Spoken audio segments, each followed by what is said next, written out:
பகவான் ஆசிரமத்தை பற்றி கமிஷனது வினாவிற்கு பகவான் பின்வருமாறு விடையளித்தார். இப்ப ரமண ஆசிரமம் உருவாயிருச்சு அப்ப 1938ல. அப்ப உங்க ஆசிரமத்தை பத்தி சொல்லுங்க அப்படின்ற ஒரு கேள்வி அவர்கிட்ட வருது.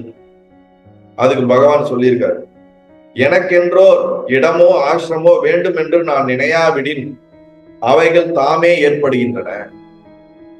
எனக்கு ஒரு ஆசிரமம் வேணும்னோ ஒரு இடம் வேணும்னு நான் நினைக்கல, நான் விரும்பல.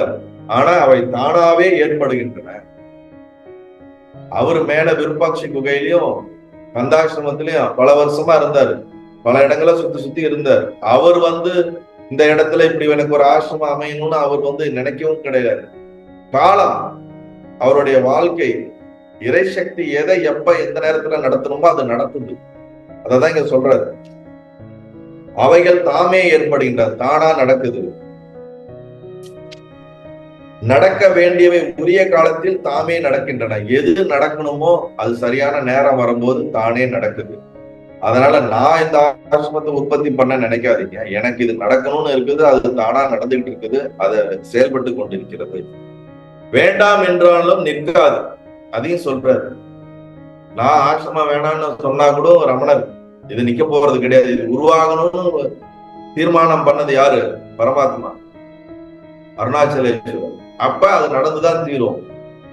ஏன்னா என்னுடைய விருப்பம் இல்லாமல் நான் இதுக்கு முயற்சி செய்யாமல் ஒரு விஷயம் நடக்குதுன்னா அது அவனுடைய கிருபையினால நடக்குது. அதை நடத்துறதையும் அதுக்கு பின்னாடி எடுத்துட்டு போறதையும் அவரே பார்த்துட்டு வருங்கிறார். நடக்க வேண்டியவை உரிய காலத்தில் தாமே நடக்கின்றன, வேண்டாம் என்றாலும் நிற்காது.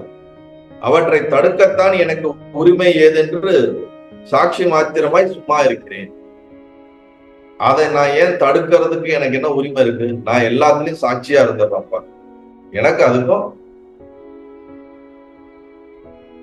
சம்பந்தம் இருக்கு, ஆனா சம்பந்தம் இல்லை. அது என்னுடைய ஆசிரமம் தான், ஆனா என்னுடைய ஆசிரமம் இல்லை. அது நடக்குது, ஆனா அதை நான் நடத்தல. இப்படி இருக்குது ஆனா இல்ல அப்படிங்கிற மாதிரி பகவான் ரொம்ப கிளியரா சாட்சி மாத்திரமே. பிராரப்தம் சரி, இதெல்லாம் நடத்துறாரு பகவான், இது இப்படி நடக்கணும்னு எனக்கு இருக்குது, அது நடக்குது. நான் தூரம் இருந்து தள்ளி நின்று பாக்குறேன், அவ்வளவுதான்.